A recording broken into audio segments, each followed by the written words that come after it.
Hello, my friends. Welcome back to Embrace the Question. We are again going to take a look at The Chosen, Episode 7, Invitations is the title. This is one of my favorites, simply because it's the culmination of a lot of the stories that I'm most in love with, the top of that list being Nicodemus. And we know from the title that probably Matthew will also be part of this, a big part of this. Forgive the ball cap. I'm trying a new hairstyle, and I'm in that in-between stage where it can look good sometimes, but most of the time it doesn't. And it just needs to get a little longer for this to work. So it's ball cap day. Sorry. Let's watch this. Hey, for all of you that have joined me recently and have really picked up on these episodes of The Chosen, I really appreciate you guys. I really appreciate the comments. Some of the greatest comments, some really good. Some of you guys are just keen. You know scriptures, you're good observers, and you make very intelligent observations about this show, which I really appreciate. You get a mix of that on some of the online forums, and honestly, I try not to pay too much attention because some of the comments are pretty silly, and some of the answers to the comments are just flat out rude, which I hate. I can't stand inconsiderate people that are supposed to be Christian, but they have very little time or patience for anybody else or anybody else's questions or observations, and it just drives me crazy. So I tend to stay away from that, but you guys have been great. Thank you. So let's take a look. Episode 7, Invitations.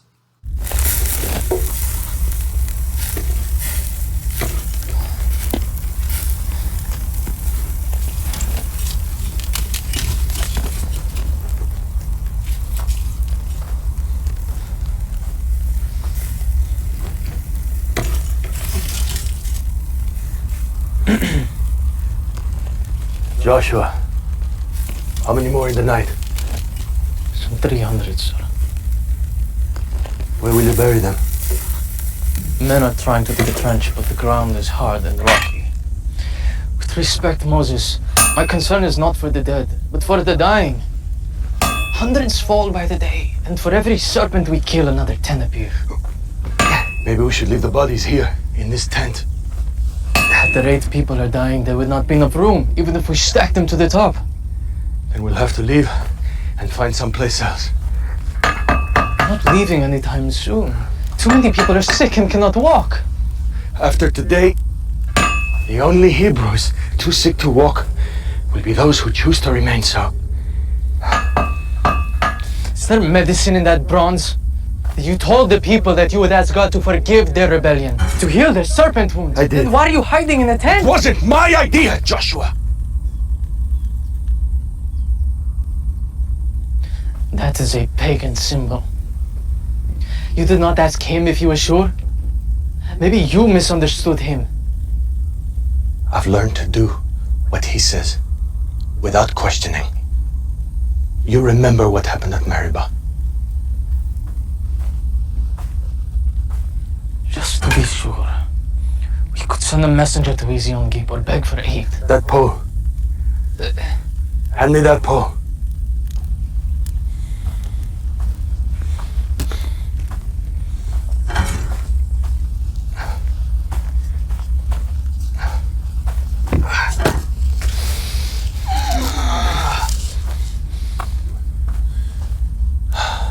The people will say it is a cruel joke. Let them say that. Help me understand. None of this makes any sense. How do you explain the Red Sea? The manna in the coil? The pillar of fire? Joshua, any Israelite who looks upon this bronze serpent and believes in the power of Adonai will be healed. It's an act of faith, not reason. Faith.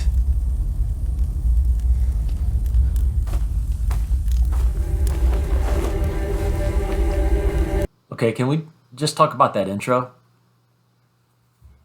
The intro is provoking for several reasons. One, I never thought of Joshua and Moses butting heads. Did you? I always thought of them as best buddies. They saw things clearly the same way all the time, and maybe they did. I think this is really good writing from Dallas Jenkins, simply because it begs the question, what if? What if not everybody got Moses? What if not everybody heard the voice? And what if Moses was not always in the mood to explain? That would have created such a scene. Joshua would have, and probably others, would have had a problem with this symbol. As he said, a pagan symbol. Also interesting, isn't it? The cross is the one shape that would hold that snake. Couldn't put it on a straight pole. It had to be a cross so that that crossbar can hold the snake up. I love that. Not because I necessarily think that's the way it was. Certainly, it could have been that way. The snake, the serpent in the Old Testament has been a focus of mine on several different occasions where I've wanted to put that in my books, or I've wanted to expound on it. You know, the snake was the original problem, right? He was the voice in the garden that created the issue. So the snake has always been the problem. And I think I have another video about where I talk about the snake being the problem and how it was Jesus that finally, he was the son that showed us how to defeat the snake. Israel was another son. Israel was another son that didn't know how to defeat the snake, which is why they had to put the problem on display. The snake was the problem, and they had to put it on display. Jesus became sin for us. Our sin was the problem. He put it on display. It all works out. It's all just the brilliance of God. But I love the intro. Let's see how it ties in with the rest of this story. I am ready to leave this place, Nico. I miss my children and my grandchildren, including the one I haven't even met yet. Oh, Zahara, please. You can't just barge. Oh, I believe I can. Printer Quintus. Zahara, is it? Pleasure to see you again. I trust all is well. Why would you trust that? Oh, yes, please do make yourself at home. We really will have to discuss the people's tithing. This is why you have come? I need to know if we have a problem, Nicodemus. I have complied with every request Rome has made to my office, even when it infringed on custom. Let me rephrase. You and I want the same thing. We want rules followed. We want order. Soldiers, money, votes, that's my world. Demons, prayers, oddballs, and that's yours. I need to know if our worlds are on a collision course. The so-called miracle worker?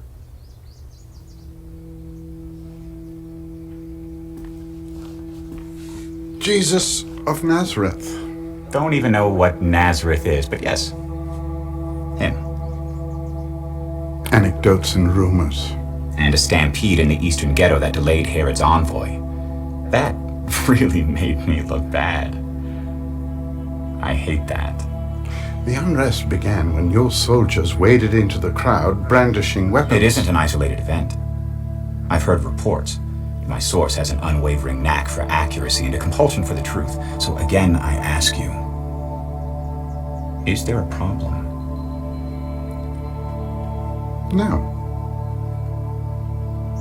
You don't seem sure. Maybe I could get better information from this Shmuel. He's very eager to see me. The only way to learn this preacher's intentions is to speak with him directly. So speak to him.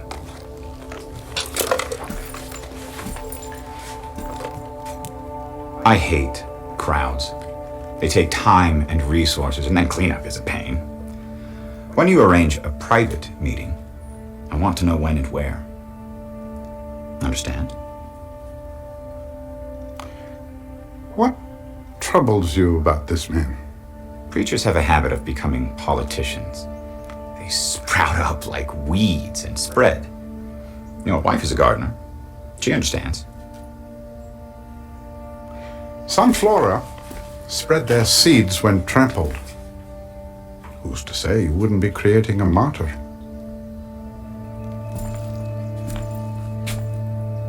I'll take my chances.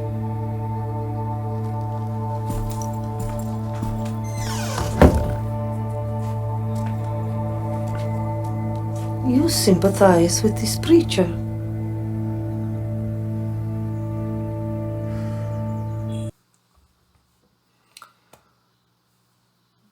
Everything about this movie, everything about this series makes you want to pause and think it over. That's one of those scenes that you want to think over. We see that Nicodemus is having problems from all directions. He's getting flack from his wife. He's getting flack from Shmuel. He's getting flack now from Quintus and the Romans. He's being pressured. That seems accurate when you're chasing Jesus. That seems absolutely 100% accurate. His wife here, who plays such a good, loving yet somewhat antagonistic partner, she plays it very well, doesn't she? She wants him to take her back home. They have good reason to go, but there is no good enough reason for Nicodemus to not pursue Jesus.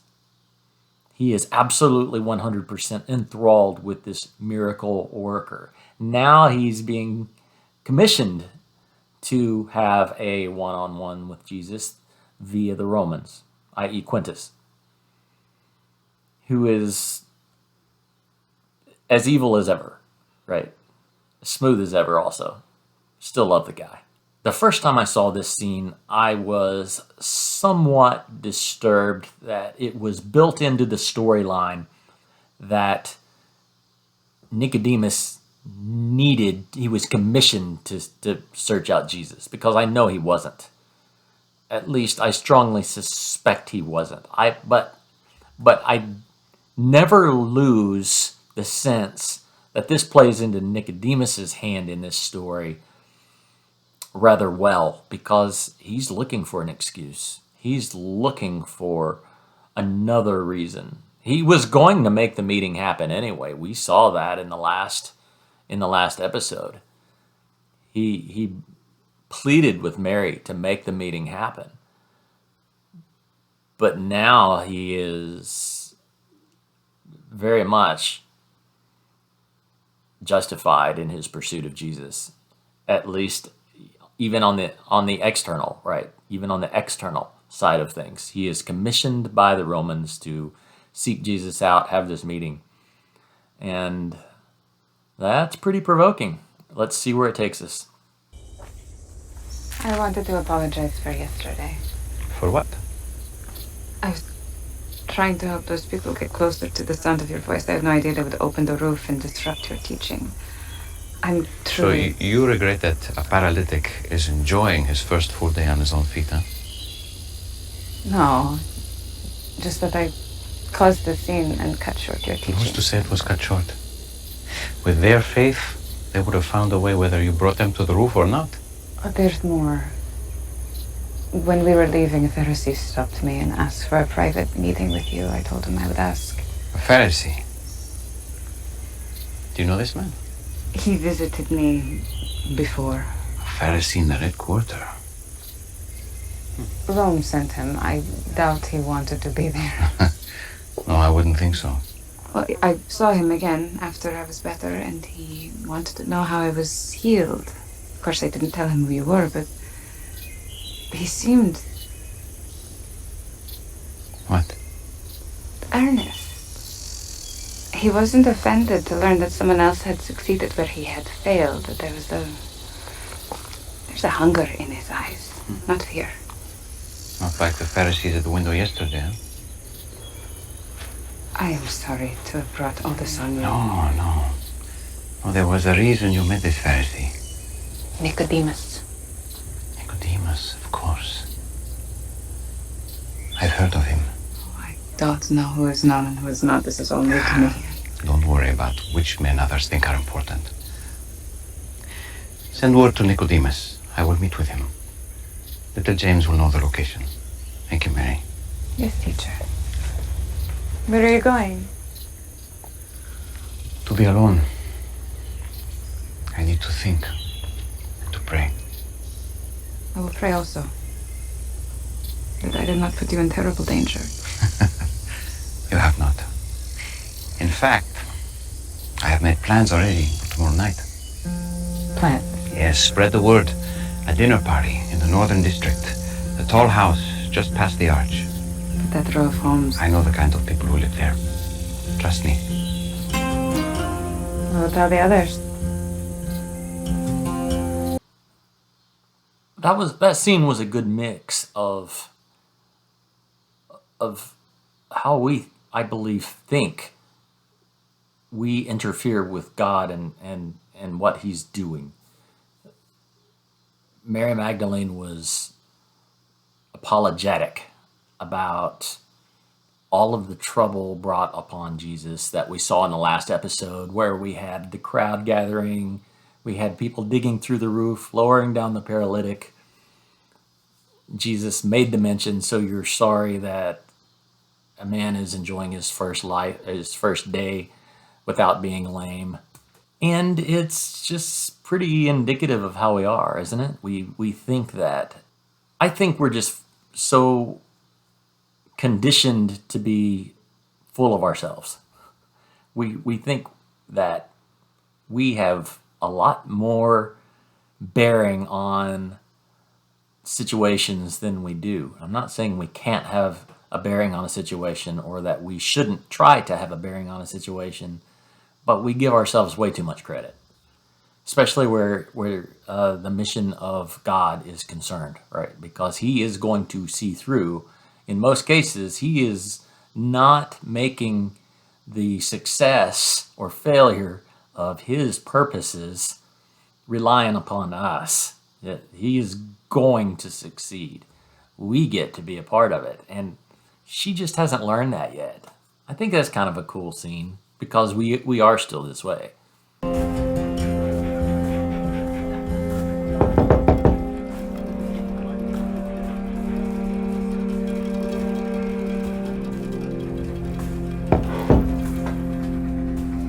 Matthew. Hello, Ima. Or Elisheva, I mean. Hello. Matthew.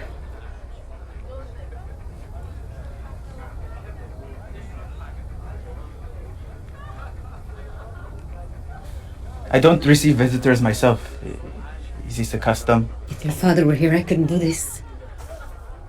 Where is Alpheus? I think a dog followed you. He's with me. He'll stay out here if you let me in. Stay.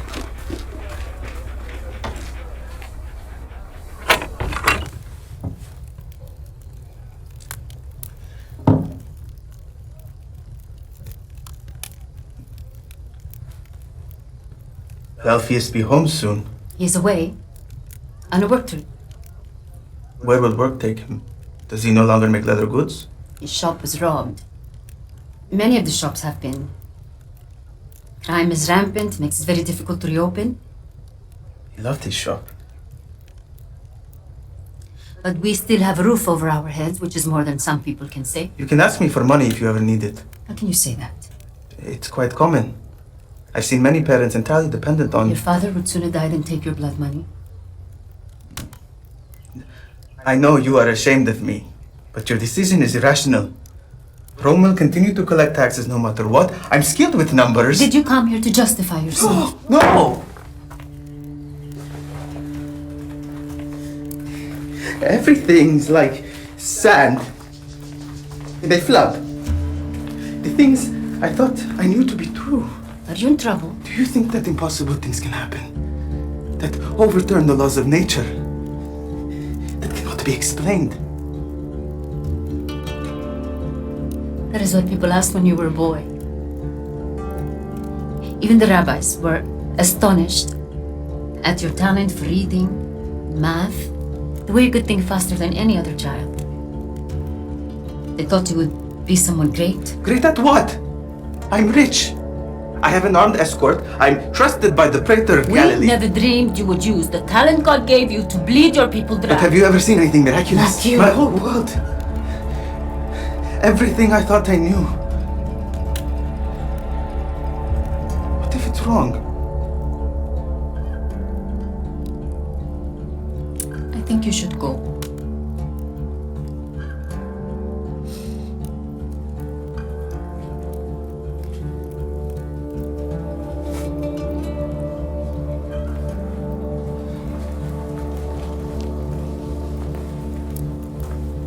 You never even asked about your sister. She looks well. I came to celebrate Shabbat a few weeks ago. Then I left. Goodbye, Ima.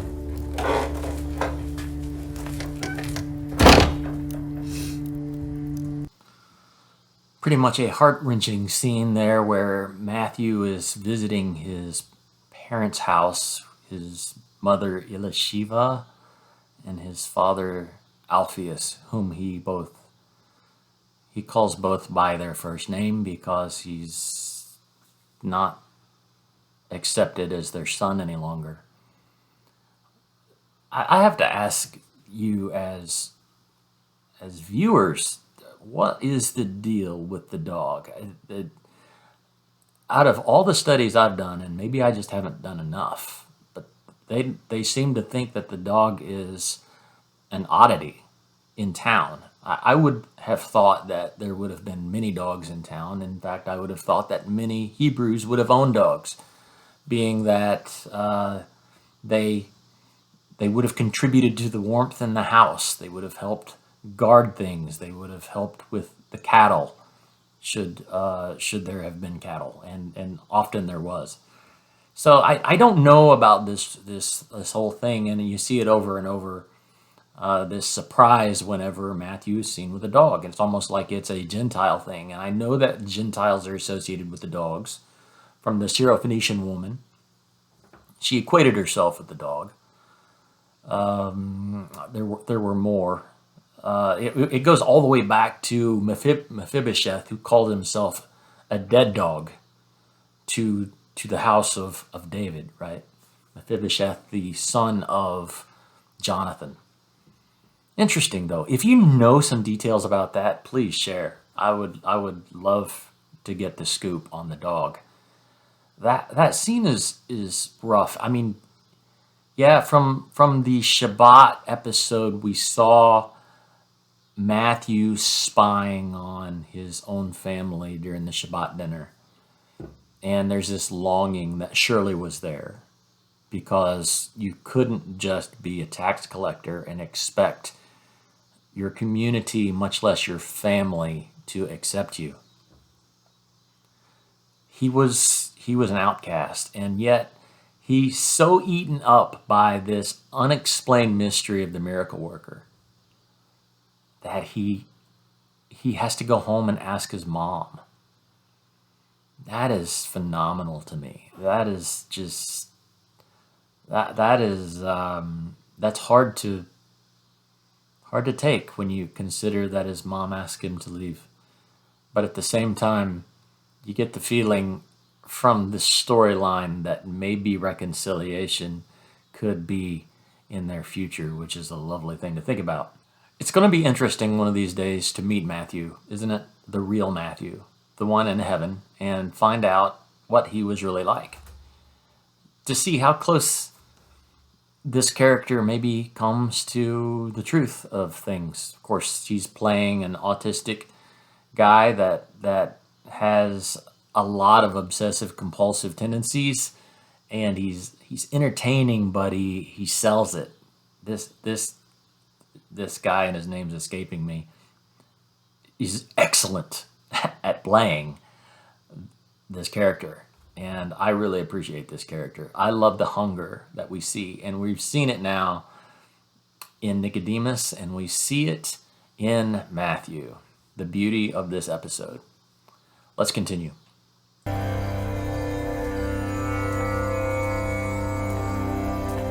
Welcome, Nicodemus. Don't be alarmed. He's waiting for you.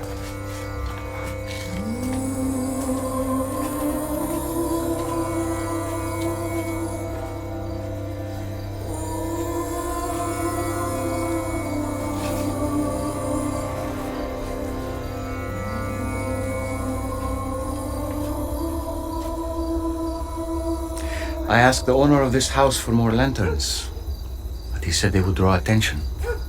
Yes, I imagined they would. The human eye is drawn to light. We can't help it. It just happens.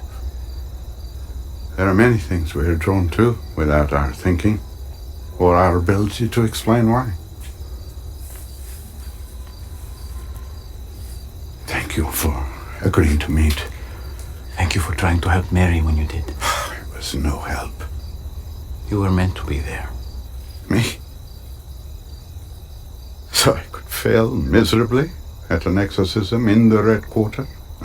If you had not been there that day, would you be on this roof tonight? I don't know where to start. I have so many questions. Shall we sit first? Oh, yes, of course.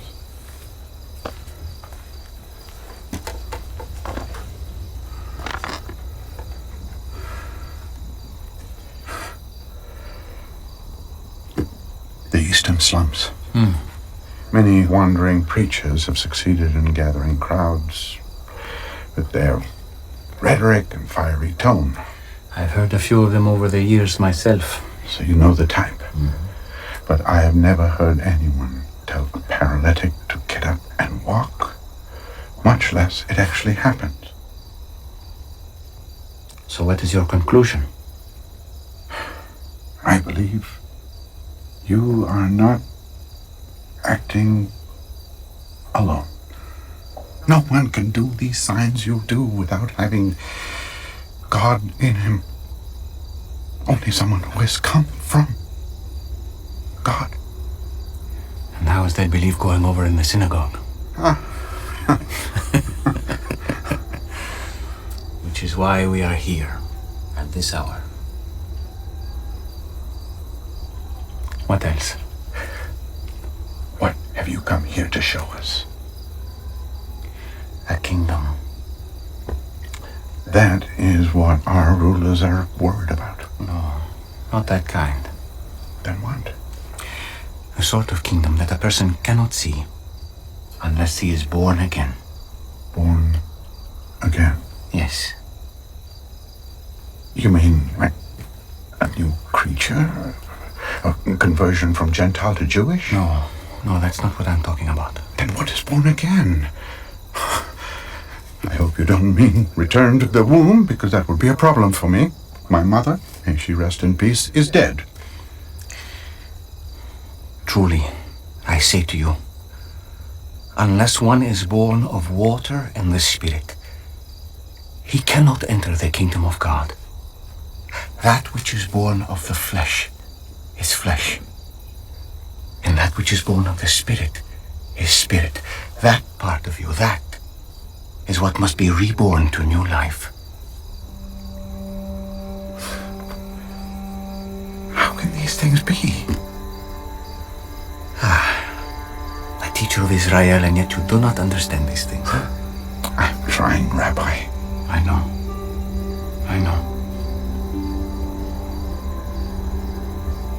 Do you hear this? What? Listen. What do you hear? The wind? How do you know it's the wind? 'Cause I can feel it. I hear it sound. Do you know where it comes from? No. Do you know where it's going? No. That's what it is to be born again of the Spirit. The Spirit may work in a way that is a mystery to you. And while you cannot see the Spirit, you can recognize his effect. Mind is consumed with thoughts of what a stir these words would cause among the teachers of the law. Yes, and I do not expect otherwise. I speak of what I know and have seen, and it has not been received by the religious leaders. It is hard to receive. So if I have told you of earthly things, and you do not believe, how can I tell you heavenly things? I believe your words. I just fear you may not have a chance to speak many more of them before you are silenced. I have come to do more than speak words, Nicodemus. More miracles. Yes, but even more than that. Do you remember when the children of Israel complained against God and against Moses in the wilderness of Paran? Yes. They wanted to return to Egypt and they cursed the manna that God sent them. And then? They were bitten by serpents and they were dying. But God made a way for them to be healed. Moses lifted the bronze serpent in the desert, and people only needed to look at it. So will the Son of Man be lifted up, so that whoever believes in him may have eternal life. Our people are not dying from snake bites. They're dying from taxation and oppression. I'm sorry to disappoint you, but I did not come to deliver the people from Rome. Then from what? From sin. From spiritual death. God loves the world in this way, that he gave his only Son, that whoever believes in him shall not perish, but have eternal life. So this has nothing to do with Rome. It's all about sin. God did not send his Son into the world to condemn it, Nicodemus. He sent him to save it through him. It's as simple as Moses' serpent on the pole. Whoever believes in him will not be condemned, but whoever does not believe stands condemned already. Have you ever heard anything like this before? When I met Lilith, Mary, that day, I told my wife and my students she was beyond human aid. Only God could have healed her. And then I saw her healed. And here you are. The healer. My whole life I have wondered if I would see this day.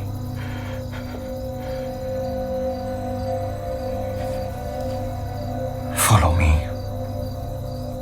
and you'll see more. Follow you? Join me and my students. In 2 days' time, we leave Capernaum. Come see the kingdom I am bringing into this world. But I can't. You have a position in the Sanhedrin. You have family. You are getting advanced in years. I understand. But the invitation is still open. The invitation to what exactly? To lead a nomadic life, to give up who I am? It's true. There is a lot you would give up. But what you would gain is far greater and more lasting. Is this another one of your born-again mysteries? Maybe.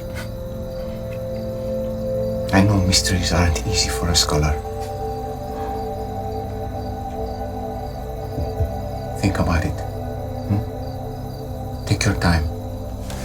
On the morning of the 5th day, we leave and we'll meet by the well in the southern quarter at dawn.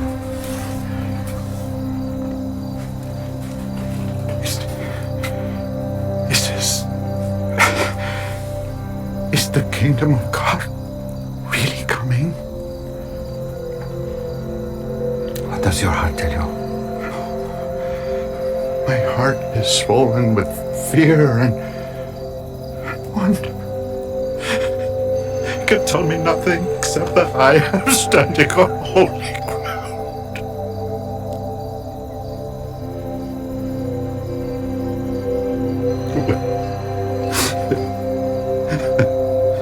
Holy roof and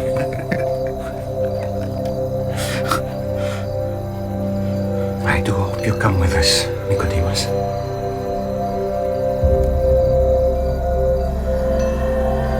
don't have to do that.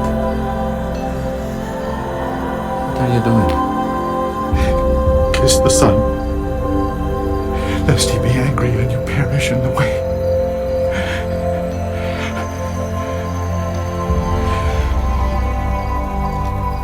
Blessed are all who take refuge in him.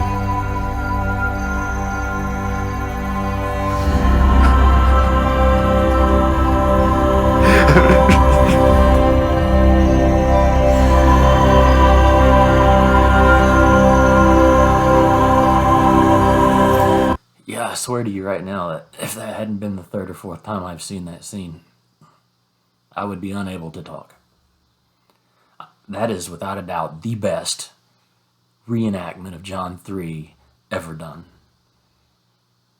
And I know that probably there are some people out there that are really ticked off that Jesus called Nicodemus to be a disciple.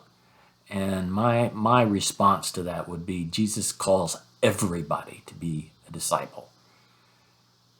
Nicodemus would have been no different.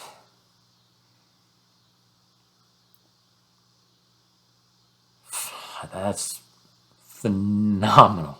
That is, like I say, for me, a culmination, because the hunger of Nicodemus is real. Eric Avari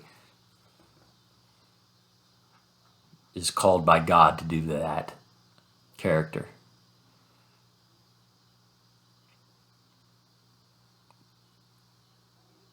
And the gratitude, the compassion, the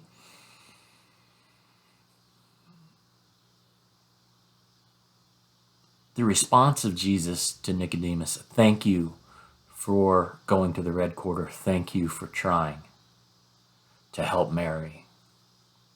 Why? Because I'm a failure? Because I know that I failed and couldn't help her? And no, because if you hadn't done that, would you be standing here on this roof right now? Again, that's one of those that you just need to sit and think about for a minute.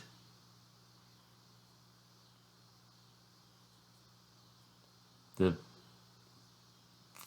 kiss the Son, lest he be angry. Kiss the Son. He's pulling that from what he knows, which is the Old Testament, the from Torah, and and Jesus kept saying, "What are you doing? You don't have to do that." And I get a hint of that from the book of Revelation, where he sees John, and John sees the glorified Christ, and he falls at his feet as though dead, and Jesus comes and lays a hand on him and says, "Hey man, it's me. Get up. I just want to show you a few things." Yeah, that's the Jesus I know. That's the one I know. I love the part where Nicodemus says, "What have you come to show us?" And Jesus says, "A kingdom." And that's right. That is exactly the right answer. The writers nailed it. Way to go, Dallas Jenkins. That is the right answer. Jesus came to show us a kingdom, a dominion. That's how it translates. Dominion. What did we lose in the garden? We lost dominion. He came to show us a kingdom with a king, with a good king, one whom they had lost all concept of him being good. They were afraid of him. They were respectful of him, but they were estranged from him. They did not know he was Father. They did not know he was good. They didn't know he loved them. And that's what Jesus came to unfold. Yeah, that might be the one I need to watch every time I'm about to preach a sermon, because I can imagine a bunch of sermons come right out of that, right? Wow. Please share your comments on that scene, because that scene rocks me. And there were some good scenes before it, but that scene rocks me. You see the Parthian foot races last night? Darius ran like a gazelle. Jews don't go to foot races. Your old friend Simon himself used to run the wagering tables. We're not friends. Next. Okay, fine. So you did not go to the races? You stay home? I went to see my mother. Ugh, that would put me out, too. She asked when you're going to give her grandchildren? She didn't ask. I thought your parents don't speak to you. I had questions I couldn't ask anyone else. The mother of a son with talent like yours should be proud. She's ashamed that I could use the talent that God gave me against God. Next. You're good at something. You found a way to make a living doing it. It's that simple. Must be nice to live in a world so simply We ordered. live in the same world, Matthew. Next. Besides, what else are you going to do with a mind like yours?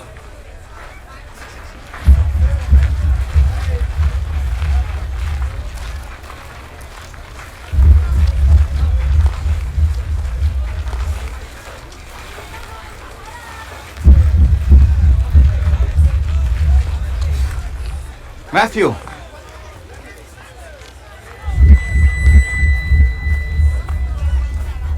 Matthew, son of Alphaeus!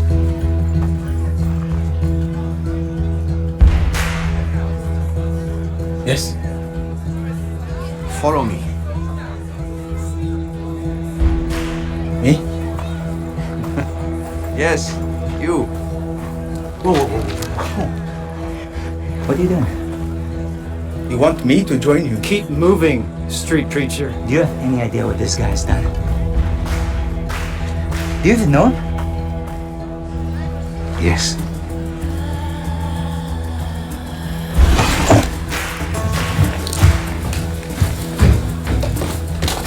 Listen, I said to... What are you doing? Where do you think you're going? Guys, let me go.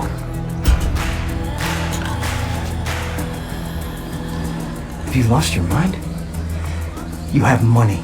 Quintus protects you. No Jew lives as good as you. You're gonna throw it all away. Yes.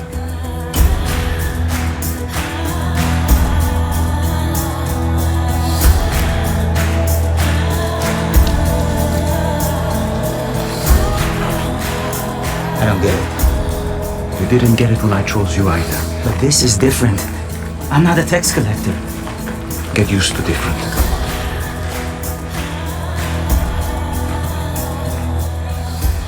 I'm glad we passed by your booth today, Matthew. Yes. Shall we? We have a celebration to prepare for. You will regret this, Matthew. What's the tablet for? I grabbed it without thinking. You can put it back. No, keep it. You may yet find use for it. Where are we going? A dinner party. I'm not welcome at dinner parties. Well, that's not going to be a problem tonight. You're the host.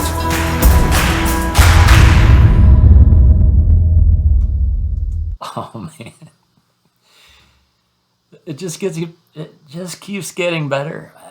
I don't know what to say. That might be my favorite episode altogether, just because everything just comes to this climax at the end, and you see these hungers get fulfilled, and Jesus just has this ability to tune people out, doesn't he? You know he had to do that. You know he had to just turn off Simon Peter from time to time, because Peter had a mouth. I'm sure he would be the first to admit that, but he had a mouth, and he was well played by that guy. I mean, well played, because he's like, hey, you don't know what you're doing, Jesus. This guy's a lot worse than I ever was. This guy is never going to get you into any clubs. And yet, Jesus is like, get used to different. Hashtag get used to different. I love it. I love the chemistry of the whole show. I mean, you see the rejection, the disdain for Matthew as a tax collector, what that brings to the group. That's like, what is Jesus willing to do? What is he willing to do to unite his body? Because he doesn't care if you and I are ticked off about the inclusion of this guy next door that has maybe just been passing out roses at the airport for 25 years. He doesn't care if I don't like that. He doesn't care if a member of ISIS becomes a believer and wants to come to my Sunday school class. He wants me to get used to different. Man, that is just good stuff. I hope you liked it. I love it.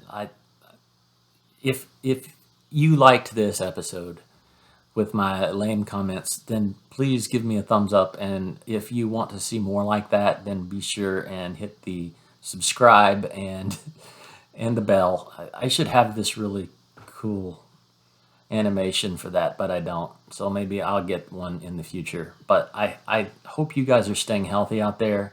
There's a lot to be concerned about, right? If you're listening to the news, my answer to that is don't listen to the news. Keep your eyes on him. Keep your nose to godly things like The Chosen and find healthy, beautiful things to put in, okay? And until next time, peace.